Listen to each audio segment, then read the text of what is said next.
Bismillah.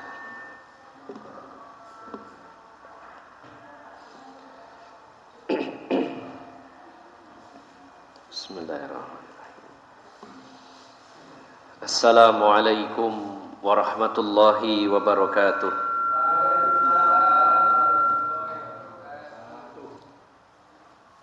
Alhamdulillahilladzi arsala rasulahu bil huda wa dinil haqq liyuzhirahu 'alad dini kullihi wa kafa billahi syahida. Wa ashhadu an la ilaha illallah wahdahu la syarika lah. Wa ashhadu anna Muhammadan abduhu wa rasuluhu la nabiyya ba'dah. Allahumma salli wa sallim wa barik ala nabiyyina Muhammadin wa ala alihi wa sahbihi ajma'in. Wa qala Allah ta'ala fi kitabihil karim, ya ayyuhalladzina amanu taqullaha haqqa tuqatih wa la tamutunna illa wa antum muslimun. Wa qala Allah ta'ala aydha, wa man ahsanu qawlan mimman da'a ila Allahi wa 'amila shalihan wa qala innani minal muslimin. Wa qala Allah ta'ala aydha, kuntum khaira ummatin ukhrijat linnasi ta'muruna bil ma'rufi wa tanhauna 'anil munkar wa tu'minuna billah. Amma ba'd. Bapak-bapak dan ibu-ibu, saudara-saudari jamaah Mushola Al-Anwar yang dirahmati Allah Subhanahu wa taala. Alhamdulillah, kita sangat bersyukur kepada Allah Subhanahu wa taala. Malam hari ini kita kembali hadir bertemu di salah satu rumah Allah yang kita cintai ini, dan bersama-sama dalam rangka menunaikan kewajiban, yaitu tawasau bil haqqi wa tawasau bis sabr, dan juga dalam rangka menunaikan perintah agama untuk menyampaikan nasihat yang merupakan inti atau bagian terpenting dari agama Islam, sebagaimana Rasulullah telah bersabda dalam hadis riwayat Muslim. Beliau mengulangnya sampai 3 kali, ad-dinun nasihah, ad-dinun nasihah, ad-dinun nasihah. Agama adalah nasihat, agama adalah nasihat, dan agama adalah nasihat. Artinya agama Islam ini isinya bukan hanya nasihat saja, tetapi bagian terpentingnya adalah nasihat. Dan Bapak Ibu jamaah sekalian, ternyata memang nasihat atau dengan istilah lainnya adalah dakwah atau amar ma'ruf nahi mungkar, ini adalah solusi dari permasalahan-permasalahan umat Islam. Bahkan solusi dari permasalahan-permasalahan yang dihadapi manusia. Seringkali kita mengeluh dengan banyaknya kejadian yang menimpa kaum muslimin. Apakah itu berupa tekanan-tekanan kepada kaum muslimin, mungkin juga kriminalisasi kepada para ulama kita, penghinaan terhadap agama kita, penistaan terhadap agama kita, kemudian menyebarnya kesesatan-kesesatan, kemudian juga merajalelanya pemurtadan-pemurtadan, dan permasalahan-permasalahan lainnya yang seringkali kita ini membaca beritanya, mendengar beritanya, lalu bingung sendiri. Di satu sisi kita marah karena seolah-olah kita tidak bisa berbuat apa-apa. Kita dizolimi, kita ditekan, tapi kita mau ngapain? Mau melawan, bagaimana caranya? Ya. Maka seringkali kita tuh bingung, mengeluh, mikir, padahal di sana ada sesuatu yang bisa kita lakukan, yang memang mungkin tidak langsung bisa menyelesaikan masalah pada saat itu, tapi dalam jangka yang panjang, yaitu dengan adanya dakwah amar ma'ruf nahi mungkar. Coba kita perhatikan Bapak Ibu jamaah sekalian. Dunia di awal dulu, ketika Allah menurunkan Nabi Adam dan istri beliau, selama kurun 1000 tahun, sebagaimana dijelaskan oleh Imam Ibnu Katsir dalam kitabnya Al-Bidayah wan Nihayah. Selama 1000 tahun manusia beriman, bertauhid, taat kepada Allah Subhanahu wa taala. Hanya ada sedikit dosa, di antaranya dosa yang dilakukan oleh Qabil, yaitu membunuh Habil. Salah satu dosa yang terjadi di zaman Nabi Adam alaihissalam. Tapi secara umum manusia dalam keadaan kondusif, baik, mereka beriman kepada Allah. Baru setelah 1000 tahun di zaman Nabi Nuh alaihissalam muncul kesyirikan di muka bumi ini. Dan itu masalah. Dan apa solusinya? Allah utus Nabi Nuh alaihissalam sebagai Rasul pertama. Apa perannya dan misi Nabi Nuh? Dakwah. Ya. Dakwah, mengajak manusia untuk kembali ke jalan Allah, mengajak manusia kepada tauhid. Solusinya apa? Dakwah. Setelah itu berganti zaman, muncul lagi penyimpangan, adanya kaum yang melakukan homoseksual di zaman Nabi Lut alaihissalam, yang mana beliau adalah keponakan Nabi Ibrahim, di mana di zaman Nabi Ibrahim juga kesyirikan semakin besar. Karena apa? Didukung oleh penguasa, yaitu Raja Namrus, yang tentunya tugasnya lebih berat lagi, merubah kemungkaran berupa kesyirikan yang didukung oleh penguasa waktu itu. Di samping itu muncul lagi penyimpangan lagi, yaitu adanya penyimpangan dari kaumnya Nabi Lut, yang mana laki-laki menyukai laki-laki sampai melakukan, yaitu namanya liwat atau homoseksual. Ini problem. Apa yang dilakukan oleh Allah? Mengutus Nabi Lut, mengutus Nabi Ibrahim. Apa tugas mereka? Dakwah. Coba kita renungkan. Kalau kita telusuri terus, setiap permasalahan muncul di zaman nabi-nabi setelahnya. Di zaman Nabi Soleh muncul orang-orang yang mengurangi takaran, timbangan, merugikan orang lain. Solusi itu masalah. Solusinya apa? Allah mengutus Nabi Soleh dan seterusnya. Dan semakin hari semakin banyak dosa, penyimpangan manusia, apalagi di akhir zaman dekat dengan gerbang kiamat, semakin banyak fitnah, penyimpangan semakin besar. Ibaratnya syaitan itu menemukan ide, wah ini harus disesatkan, muncul. Dan ini berkembang. Ini berkembang, munculkan lagi ide baru, wah ini harus disesatkan, muncul lagi. Jadi 2, 3, 4, 5 sampai ratusan, bahkan ribuan penyimpangan kesesatan.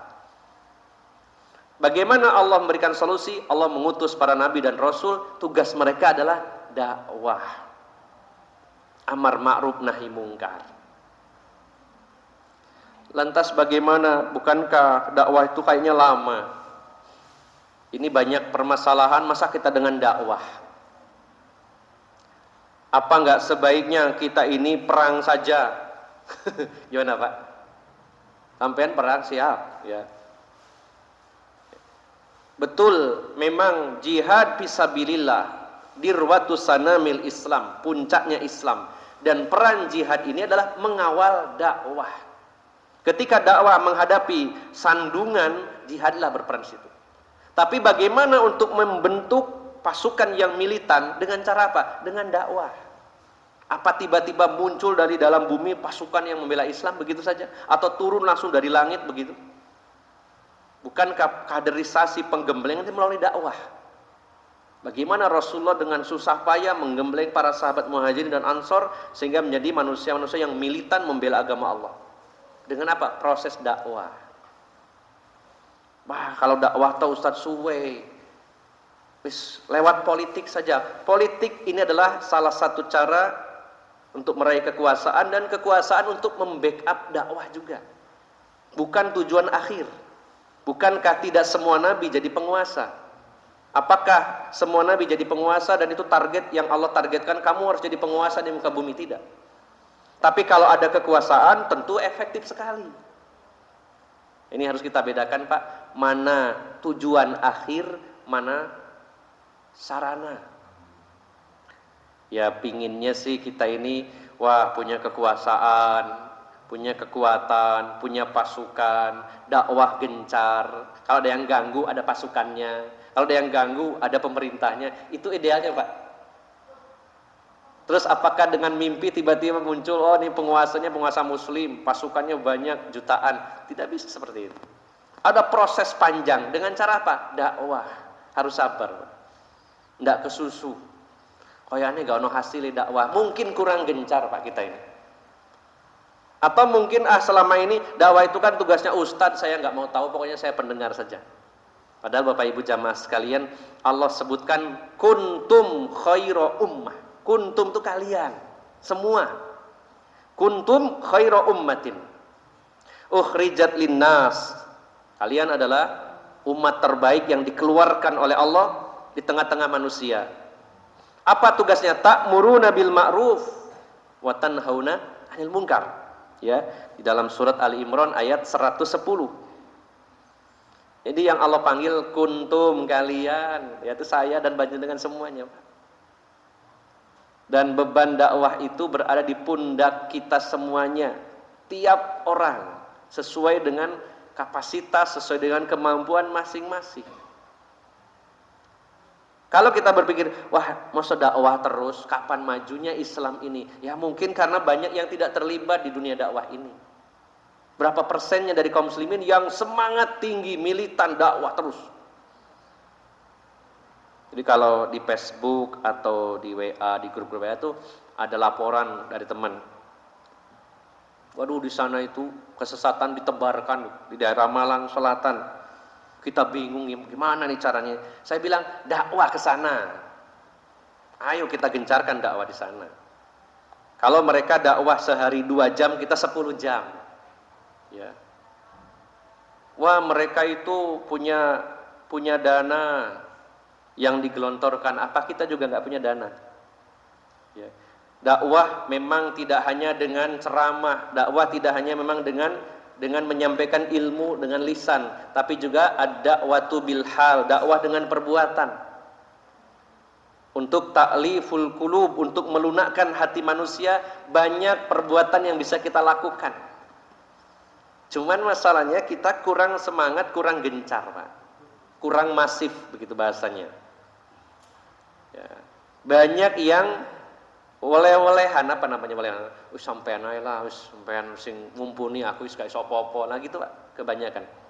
Jadi jangan pernah kita mengatakan kapan berhasilnya kalau cuma dakwah saja. Ya mungkin karena kita kurang telaten. Bagaimana Nabi Nuh alaihissalam?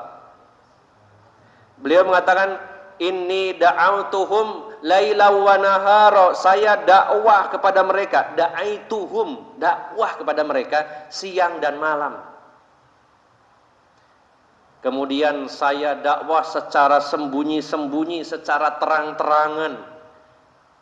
Umurnya 950 tahun dakwah terus.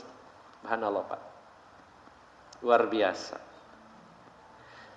Maka Bapak Ibu jamaah sekalian yang dimuliakan Allah, coba kita renungkan bahwa solusi yang Allah berikan dengan mengutus para nabi dan rasul, menurunkan kitab suci, tujuannya apa? Supaya disampaikan kepada manusia. Maka proses penyampaian ini namanya dakwah. Makanya kita tekankan terus di mushola ini tentang dakwah amar ma'ruf nahi munkar supaya kita lebih semangat, Pak. Kalau mereka bersemangat mendakwahkan kesesatan, kita harus lebih semangat mendakwahkan kebenaran. Diimbangi terus, bahkan kita harus melampaui. Karena tidak bisa selesai hanya dengan sambat. Duh gimana ya, saya bingung. Wah enak iki yo. Jengkel no iki. Mendidih darah saya, tapi mendidih saja, nggak ada perbuatan. Nah, itu bagus Pak, tapi punya giroh tapi harus ada bukti. Ya. Maka Bapak Ibu jamaah sekalian, kita tidak menihilkan poin-poin lainnya. Di sana mungkin ada yang berjuang lewat politik, di sana yang berjuang dengan berjihad fisabilillah, semuanya penting, semuanya saling mendukung. Jadi kalau saya gambarkan, dakwah itu seperti menanam sebuah pohon. Bapak-bapak yang pengalaman menanam pohon, apa yang kita lakukan? Pertama, yang dicari adalah bibit unggul. Jangan asal nandur, tapi cari bibit pohon yang unggul, yang bagus. Dari induknya sudah bagus, atau dari kalau diambil di biji sudah terbukti dari pohon yang berkualitas. Cari bibit unggul. Ya. Dai-nya yang unggul, para pegiat dakwahnya yang unggul, punya keunggulan. Ya.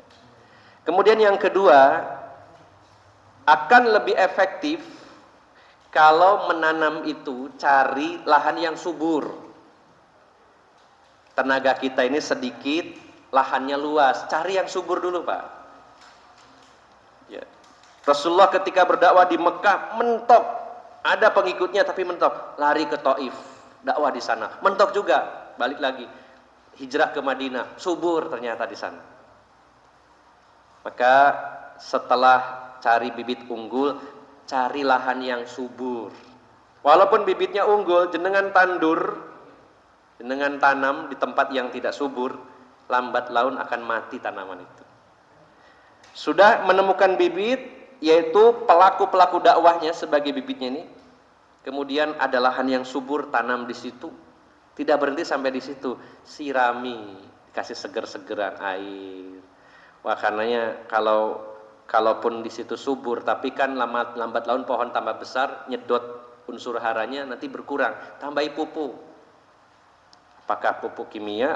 Lebih baik adalah pupuk kandang atau pupuk kompos, dipupuk, sirami.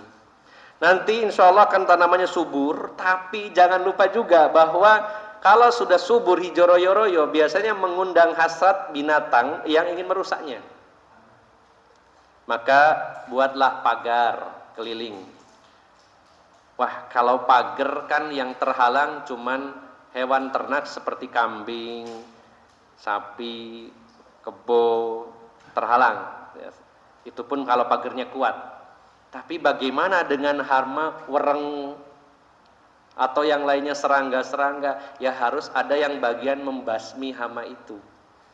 Disemprot, Pak, dengan insektisida. Wah, ada jamur pengganggu dengan fungisida dan lain-lainnya. Itu gambaran dakwah, Pak. Maka tanaman intinya adalah tanaman dakwah. Nah, di sana ada yang bagian ngasih pupuk, ngasih air. Orang-orang yang punya duit ini yang nyuburkan, Pak. Yang punya waktu, suburkan dengan waktunya. Yang punya kemampuan di bidang multimedia seperti ini, Mas Khairul, suburkan di multimedianya. Suburkan. Nah, ketika ada yang ganggu, di sini ada jihad yang membasmi hama-hama itu harusnya. Ya, idealnya begitu, Pak. Pasti akan subur. Tapi untuk membentuk tim seperti ini berarti butuh kaderisasi, butuh waktu untuk mengkader. Butuh dakwah di sana. Jadi Bapak Ibu jamaah sekalian, sebenarnya solusi-solusi yang Allah tawarkan ketika banyak permasalahan ini sudah jelas. Ketika ada satu permasalahan, Allah turunkan kitab suci, Allah utus seorang nabi dan rasul dakwah di sana. Nah, karena nabi dan rasul sudah tidak ada lagi, maka berarti kita yang melanjutkan tugas Nabi Muhammad SAW dengan dakwah ini. Wah, mereka semakin gencar ini terus, ini kita digerus ya. Kitanya harus lebih gencar lagi sebenarnya. Kan jangan patah semangat. Kalau bagi Allah mudah sekali itu untuk membasmi mereka habis, selesai sampai ke akar, karena mudah sekali dalam sekejap. Tapi Allah biarkan kita berjuang. Allah bukakan pintu-pintu pahala bagi kita semuanya dengan jalur dakwah ini, dengan segala kemampuan dan kapasitas yang kita miliki. Maka Bapak Ibu jamaah sekalian, mari kita terus berjuang, bersemangat untuk mempromosikan ajaran Allah Subhanahu wa taala, membendung segala pesesatan, segala syubhat yang bertebaran di tengah-tengah masyarakat. Dan jihad dengan lisan ini adalah salah satu bagian dari jihad. Rasulullah menyatakan jahidil kuffar atau jahidul musyrikina bi amwalikum wa anfusikum wa alsinatikum. Berjuanglah melawan orang-orang musyrik, yaitu dengan harta, dengan jiwa, dengan lisan. Kalau dengan peluru, satu peluru satu kepala, der. Tapi kalau dengan dalil ribuan kepala kita masukin, gitu Pak. Kalau bisa masuk Pak ya. Tapi kan berjuang Pak ya. Nembak ceder satu kepala ya. Mungkin kecuali pelurunya yang besar atau kalibernya besar, mungkin Pak Nadi yang tahu ya, mungkin kaliber 50 mili ya, yang mungkin orang dua tembus atau bagaimana, tapi sedikit. Tapi kalau kita jihad dengan lisan, berapa ribu, berapa juta orang ya, yang bisa kita pengaruhi, dalam arti pengaruh kepada arah yang positif, mengajak kepada kebaikan, ke jalan Allah Subhanahu wa taala. Jadi kita tidak saling menihilkan. Berjihad secara fisik itu memang penting jika memang ada saatnya dan momennya pas dan punya kekuatan. Dan berjihad di sisi yang lain dengan lisan, dengan dakwah, ini juga harus gencar. Dan pada hari ini itu yang paling memungkinkan Pak. Ya, paling memungkinkan. Kita tidak dilarang untuk berdakwah. Silakan panjenengan di seluruh penjuru NKRI ini mengajar ngaji, berdakwah. Ya, tentunya ada aturan mainnya di sana, bebas, tidak dilarang. Asal jangan berdakwah mengajak kepada pelanggaran, ya, pelanggaran-pelanggaran. Bebas, diberikan hak kita mengajari orang lain. Nah, ada kesempatan Pak di sana, Pak. Kita manfaatkan seefektif mungkin. Maka Bapak Ibu jamaah sekalian yang dimuliakan Allah Subhanahu wa taala, sebelum kita berjuang melalui jalur dakwah ini, tentunya ilmu harus kita miliki, semua yang berkaitan dengan masalah dakwah amar ma'ruf nahi mungkar ini.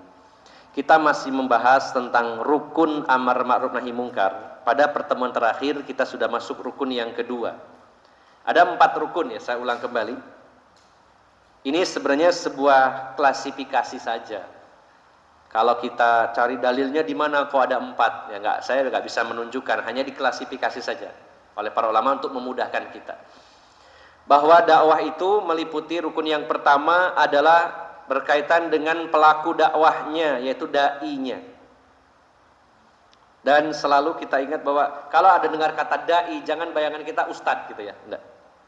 Semua pelaku dakwah itu adalah dai ilallah, sesuai dengan kapasitas masing-masing, dan itu adalah bentuk sinergi antara yang satu dengan yang lainnya. Memang harus satu tim Pak, harus satu tim. Makanya Allah nyatakan wal takum minkum ummatun yad'una ilal khair wa ya'muruna bil ma'ruf wa yanhauna 'anil munkar. Hendaknya ada ya di antara kalian, wal takum minkum ummatun, satu kelompok, yad'una ilal khair, yang berdakwah kepada kebaikan, mengajak kepada yang ma'ruf, mencegah daripada yang munkar. Satu tim yang bersinergi. Oh, di sini ada yang mengajar, bagian ngajar. Allah berikan amanah ilmu kepadanya. Allah berikan amanah dia bisa baca kitab gundul misalkan, yang lainnya harus kitab gondrong misalkan ya. Oh, ini yang bisa cuman 1, 2. Oh, ini kamu ajari ya kaum muslimin kitab-kitab para ulama, karena bisa membacakan kitab misalkan. Oh, ini sudah ngajinya cukup lama, sudah menimba ilmu banyak, tugasnya bagian menyampaikan ilmu. Tapi dia tidak bisa berdiri sendiri. Wah, ini ada bagian yang membukakan lahan dakwah. Ustadz, di sana ada musola, butuh kajian, saya siapkan di sana. Ada yang buka lahan. Ya. Wah, di sana itu kayaknya supaya lebih meluas harus ada channel YouTube, ada sudah sedia. Ya. Channelnya Akhi Khairul ya, ada itu. Monggo Pak. Jangan lupa like like and share and subscribe gitu ya, demi perkembangan dakwah. Ya. Kadang-kadang kita ini, aduh harus ngapain saya, itu ada channelnya, bukan saya promosi channelnya, tapi ini untuk pengembangan dakwah. Sebarkan Pak, kajian siapa saja itu yang mengajak kepada jalan Allah. Itu hal sederhana tapi bermanfaat. Jangan punya grup WA 20, sebarkan. Ya, sebarkan. Supaya orang mendapatkan dakwah.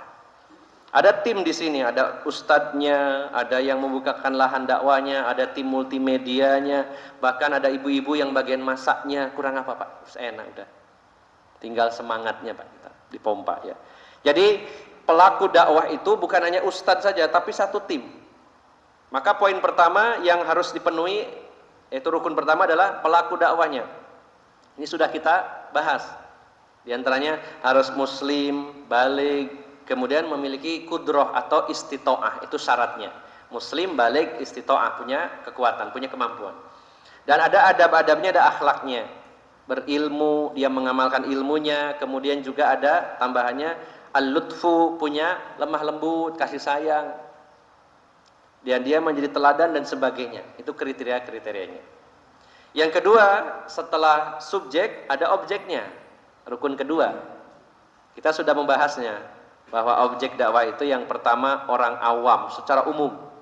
Yang kedua, orang-orang yang alim. Itu juga tidak lepas dari target dakwah.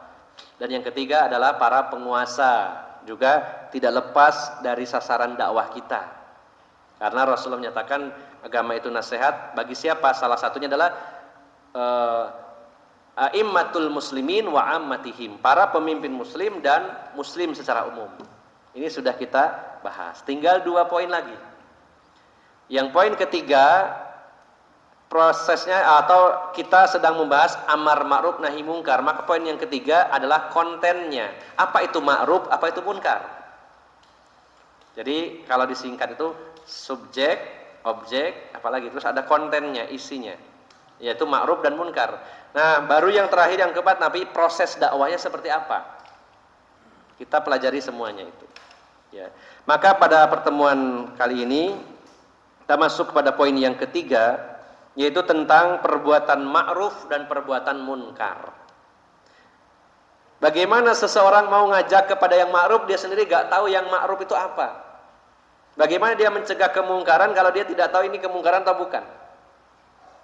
Jangan-jangan malah dia mengajak orang kepada kemungkaran karena ketidaktahuan. Sepertinya yang ma'ruf ternyata mungkar. Karena tidak jelasnya standarisasi mana yang ma'ruf, mana yang mungkar. Banyak orang menilai bahwa yang ma'ruf itu adalah yang benar menurut masyarakat. Dan dia tidak memperhatikan benar menurut Allah atau tidak. Yang penting menurut kamu orang benar disampaikan. Belum tentu benar. Berapa banyak orang yang menyampaikan hadis-hadis dhaif, lemah, menyampaikan hadis-hadis munkar, hadis-hadis maudhu, hadis palsu, dan menganggapnya ini kebenaran, ini kemakrufan, padahal nggak jelas dasarnya. Disinilah pentingnya memurnikan ilmu ini. Salah satunya belajar tentang dalil, tentang hadis. Dari waktu ke waktu ada peningkatan. Oh, ternyata ini hadisnya dhaif. Selama ini saya dakwahkan, ternyata lemah hadisnya. Maka ada peningkatan lagi. Nah, disinilah pentingnya kita mengenal mana yang ma'ruf, mana yang mungkar. Kemudian Bapak Ibu jamaah sekalian, yang perlu ditekankan lagi, kalau masalah ma'ruf, ya mudah Pak. Dalam mengajaknya juga mudah, dan juga secara umum orang lebih mudah memahami ini ma'ruf. Tapi kalau kemungkaran, prosesnya juga berat, dan banyak orang juga yang tidak tahu itu munkar, atau sudah tahu kadung enjoy dalam kemungkaran itu. Kan repot Pak. Kalau ngajak yang ma'ruf itu prosesnya simple.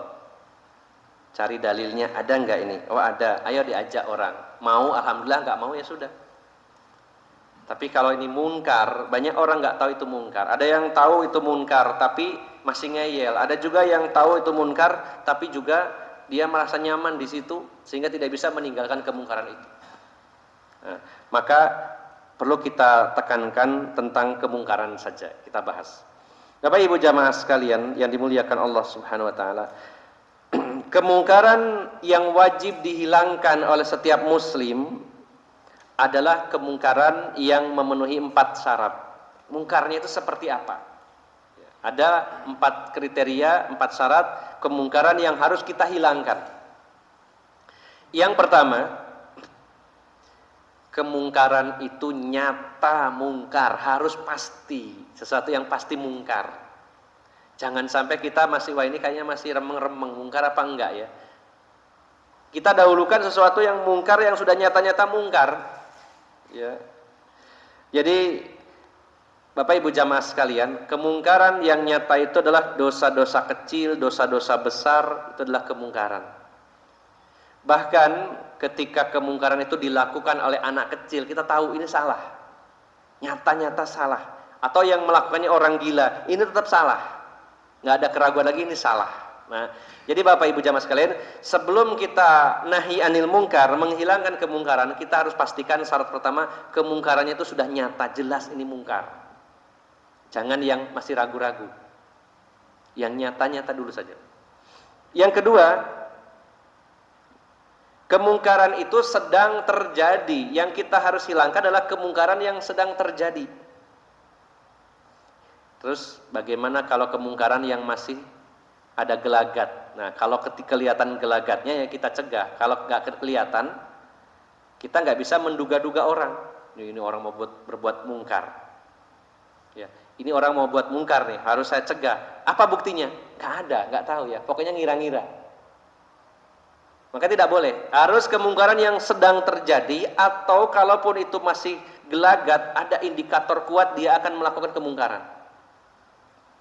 Ada orang menenteng botol minuman keras, yakin, harus diyakini itu bahwa minuman keras. Harus dipastikan dulu. Ya, dipastikan orang ini nenteng bawa minuman keras. Ada berapa kemungkinan? Kemungkinan dia akan minum sendiri, atau dia jual, tetap kemungkaran. Menjualnya kemungkaran, meminumnya kemungkaran. Atau bahkan dia mau memusnahkan, harus jelas dulu. Tapi kan ada gelagatnya, orang kok bawa minuman keras, sak kerat, ya. Merek sudah tercantum di situ, topi miring misalkan ya. Tapi banyak pak mereknya ya, mungkin macam-macam lah gitu. Pastikan dulu itu benar minuman keras atau bukan, karena bisa jadi botolnya minuman keras diisinya teh manis gitu ya, barangkali. Jadi yang jelas adalah sudah nyata-nyata sedang terjadi itu pasti. Orang lagi teler minum lah, itu kan pasti. Orang lagi nauzubillah sedang berzina atau membunuh, merampok atau apa saja. Maka yang diingkari kemungkaran itu yang harus kita hilangkan. Yang pertama adalah kemungkaran yang sudah valid, nyata-nyata kemungkaran. Yang kedua sedang terjadi. Kalau belum terjadi bisa dicegah kalau kita yakin akan terjadi. Sudah ada gelagat-gelagatnya. Bagaimana kalau sudah selesai? Oh, tinggal sisa-sisanya ini. Yaitu bukan lagi nahi mungkar, tapi hukuman yang ada. Kalau memang ditegakkan hukum Islam, tinggal hukumannya. Oh, sudah selesai nyegahnya. Namanya mencegah itu kan sebelumnya Pak ya. Nahi itu mencegah kemungkaran, berarti kan sedang terjadi dihentikan, atau gelagat-gelagat mau melakukan dicegah. Tapi kalau selesai nyegah apanya Pak? Sampean jangan berzina. Oh, semari 2 kali ya. Wah, gimana Pak?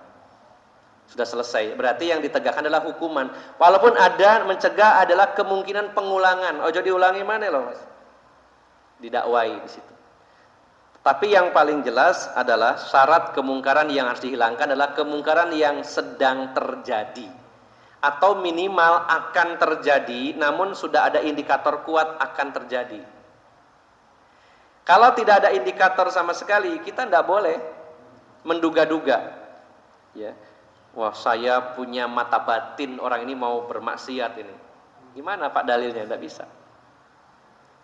Ya. Bahkan orang-orang yang ngakali saja, ngakali dalam arti dalam rangka menipu kita nilainya secara lahiriah saja, tidak bisa secara batinnya.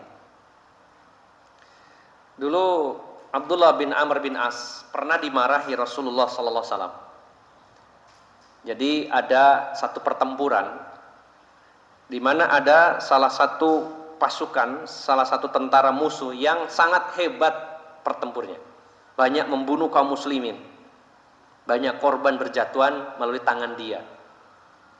Akhirnya Abdullah bin Amr bin As maju ke depan dan disikat ini musuh ini sampai akhirnya terjatuh dan sudah nyawanya di ujung tanduk, sudah ditodong sama pedang. Ya. Jadi nggak ada yang bisa ngalahkan kecuali beliau. Sudah di leher pedang ini. Ini orang kafir waktu itu ya. Nah, ketika akan dipancung, orang kafir ini mengatakan asyhadu alla ilaha illallah wa asyhadu anna muhammadar rasulullah. Kata Abdullah bin Amr bin As, iki mah pura-pura ya. Pingin selamat mesti ae Mas, masuk sampean terlambat, terus putuslah lehernya. Udahlah ini kamu berbohong, udah. putuslah lehernya. Dan itu disaksikan oleh para sahabat yang lain, dilaporkan kepada Rasulullah sallallahu alaihi wasallam. Dipanggil oleh Rasulullah. Wahai Abdullah bin Amr, sini. Apa benar kamu telah membunuh orang yang sudah mengucapkan 2 kalimat syahadat? Iya wahai Rasulullah. Tapi pada tahu semuanya kok dia tuh orang yang sangat jahat, membunuh banyak sekali, daya rusaknya luar biasa, dan saya yakin dia pura-pura mengucapkan 2 kalimat syahadat. Sehingga saya, udah putus saja lehernya. Maka Rasulullah berubah, wajah beliau merah, dan beliau mengatakan, apa pernah kamu buka dadanya, kamu lihat hatinya? Apa kamu tahu pasti isi hatinya? Bagaimana kamu akan menjawab pertanyaan di hadapan Allah nanti ketika Allah bertanya, kenapa kamu membunuh orang yang sudah bersyahadat? Maka kata Abdullah bin Amr, wah ini waktu itu saya rasanya kayak kiamat ya, dimarahi Rasulullah SAW. Ya. Sangat sedih dan sangat takut dengan kemarahan Rasulullah SAW. Maka ini satu pelajaran bahwa kita tidak bisa menilai orang dari sisi batinnya, kita hanya menilainya lahirnya saja. Hatinya serahkan kepada Allah Subhanahu wa taala. Jadi nggak bisa kita menduga-duga ini orang ini mau berbuat munkar nih, harus saya cegah. Dari mana? Kalau ada indikatornya, bolehlah dicegah. Diklarifikasi dulu. Mas, sampean bawa botol itu apa, Mas? Oh, ini es degan, Mas. Ini saya lihat. Kok bau alkohol? Ini minuman keras. Mau sampean minum apa mau sampean jual? Itu kalau punya nyali Pak ya, kan susah Pak kayak gitu tuh Pak. Seorang bawa minuman cegat aja Mas. Ya. Paling pol kita ngingkarinya dengan hati gitu ya. Ya, kelemahan kita di sini rupanya, Masya Allah. Ya.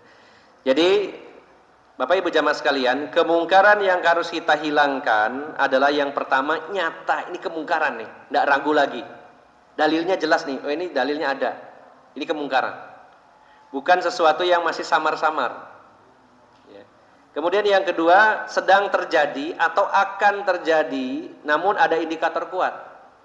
Bukan yang belum terjadi dan tidak ada indikasi di sana.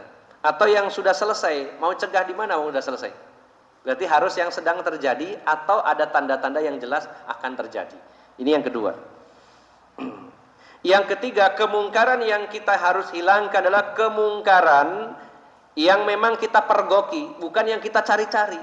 Ayo rek, belusuan dolek wong melakukan kemungkaran, dicari-cari Pak.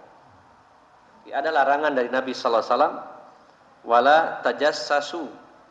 Jangan tajassus, memata-matai. Makanya dalam bahasa Arab jasus itu artinya spionase atau mata-mata. Ya. Maka Allah Subhanahu wa taala merangkai dalam satu ayat 3 dosa sekaligus karena memang secara urutan. Yaitu yang pertama diawali dengan suudzon. Ya, Allah berfirman dalam surat Al-Hujurat ayat 12. Ya. Ya ayyuhalladzina amanu ijtanibu katsiran minadh-dhanni inna ba'dadh-dhanni itsmun. Fala tajassasu wala yaghtab ba'dukum ba'dha. Ayuhibbu ahadukum an ya'kula lahma akhihi maitan fakarihtumu. Wattaqullaha innallaha tawwabur rahim. Ya. Wahai orang-orang yang beriman, jauhi oleh kalian sebagian dari berprasangka, yaitu prasangka yang buruk, jauhi, dilarang. Ya. Karena sebagian dari prasangka, maksudnya sebagian di sini adalah sebagiannya itu husnudzon, sebagiannya lagi suudzon. Yang husnudzon berpahala, yang suudzon berdosa. Wala tajassasu, dan kamu jangan mencari-cari memata-matai saudaramu, dan juga jangan menggibahnya. Ternyata dosa ini biasanya berantai atau berurutan. Orang kalau sudah punya suudzon, berburuk sangka, namanya juga nyangka ya Pak, kan belum punya bukti Pak, hanya menyangka, tapi sangkanya udah jelek. Ini kayaknya ini orang ini kayaknya nih suka main perempuan. Kalau sudah suudzon, maka yang langkah keduanya apa? Tajassus, memata-matai, nyari tahu untuk membenarkan dugaannya. Kalau sudah nyari tahu ternyata beneran ketahuan, maka yang berikutnya adalah yaitu ghibah. Jadi berantai Pak. Makanya jangan sering suudzon. Kenapa? Karena orang itu sering suudzon, berburuk sangka, biasanya ingin mencari tahu, akhirnya jadi kepo. ingin membenarkan persangkaannya, dicari-carilah. Kalau sudah ketemu beneran ternyata yang saya duga itu, maka digibahlah dia. Jadi dosanya 3, suudzon, tajasus, kemudian gibah. Maka kemungkaran yang wajib dihilangkan adalah kemungkaran yang kita pergokin, ini mungkar. Bukan yang sengaja mencari-cari. Nyari kesalahan kita sendiri aja kadang kita males. Kobere mencari kesalahan orang. Ya.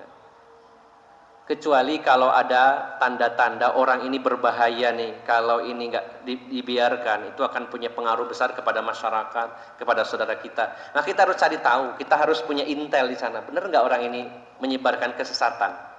Kalau seperti itu tidak masalah. Jelaskan oleh para ulama tidak masalah melakukan tajasus kalau memang ada indikasi-indikasi kuat ini membahayakan orang lain.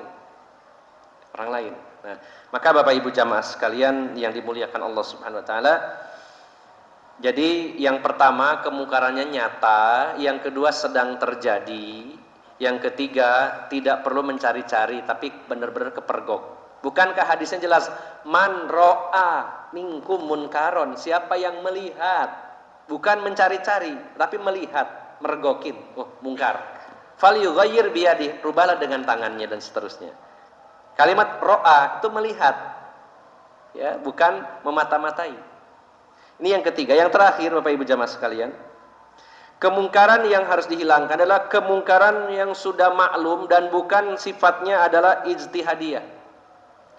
Jadi maksudnya gini, ada orang mengatakan, ini haram, yang ini katanya nggak boleh, yang ini bilangnya boleh. Perbedaan pendapat. Nah, kita tidak bisa serta-merta, ini nggak boleh, ini mungkar. Kata siapa? Ini masih khilaf ijtihadiyah, perbedaan yang sifatnya ijtihad.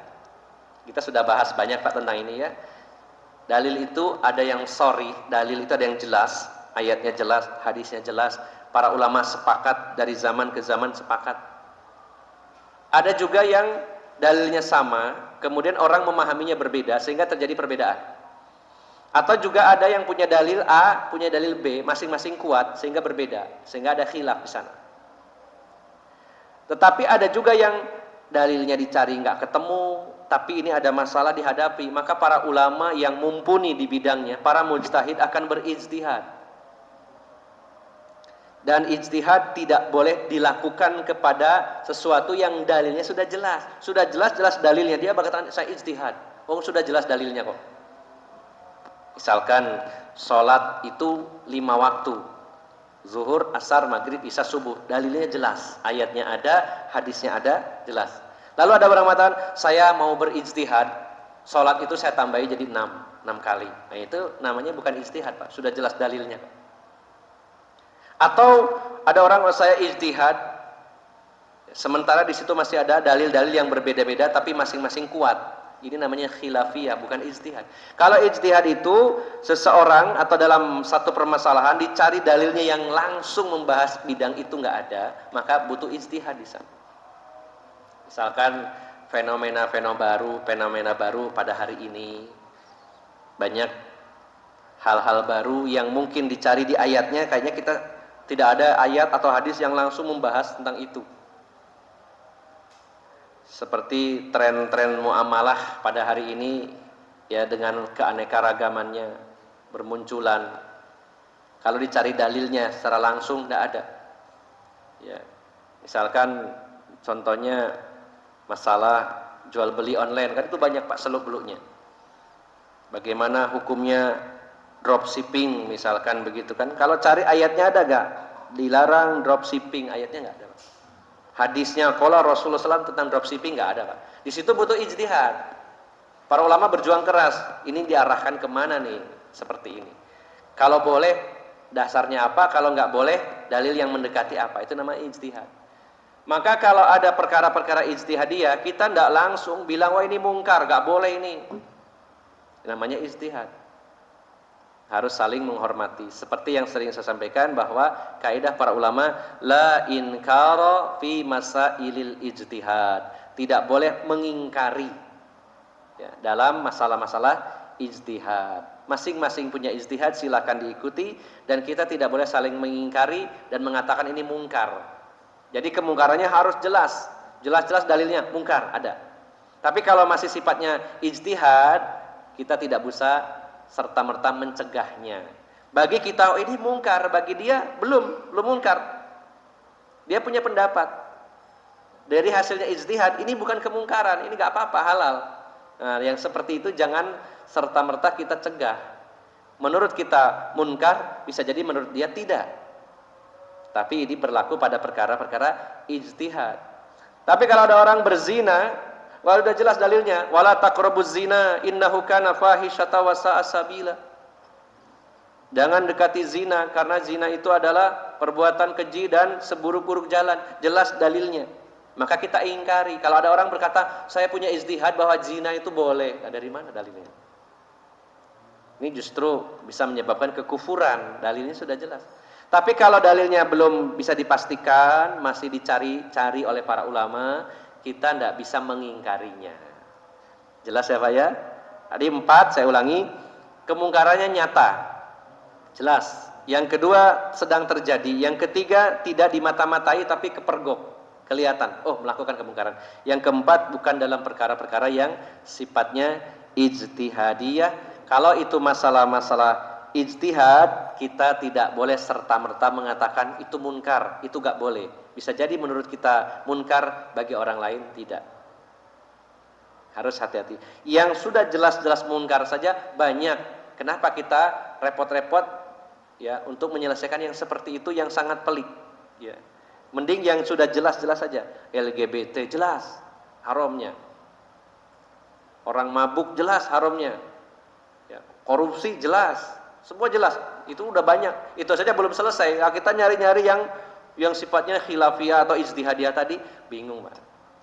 Prioritaskan yang sudah nyata, jelas, dimaklumi bahwa ini adalah perbuatan munkar dan maksiat. Ini kurang lebihnya Bapak Ibu jamaah sekalian. Rukun ketiga dari amar ma'ruf nahi munkar adalah mengetahui yang ma'ruf dan mengenal yang munkar. Karena bagaimana kita akan mengajak kepada yang ma'ruf kalau kita nggak tahu itu ma'ruf atau tidak? Dan bagaimana kita mencegah kemungkaran kalau kita tidak tahu apakah itu munkar atau tidak? Maka perlu seperangkat ilmu untuk mempelajarinya. Jadi sudah dapat 3 poin, subjek yaitu pelaku dakwahnya dengan segala kriterianya, yang kedua objek dakwahnya, yang ketiga kontennya itu amar ma'ruf ma'ruf dan munkar.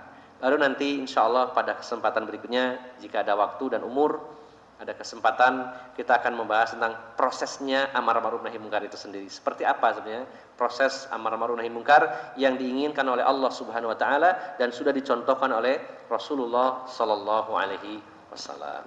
Demikian Bapak Ibu jamaah sekalian, mudah-mudahan bermanfaat dan mohon maaf atas segala kekurangan. Aqulu qauli hadza wa astaghfirullah li wa lakum. Wa akhiru da'wana anil hamdulillahi rabbil alamin. Subhanakallahumma wa bihamdika asyhadu an la ilaha illa anta astaghfiruka wa atubu ilaik. Wassalamu alaikum warahmatullahi wabarakatuh.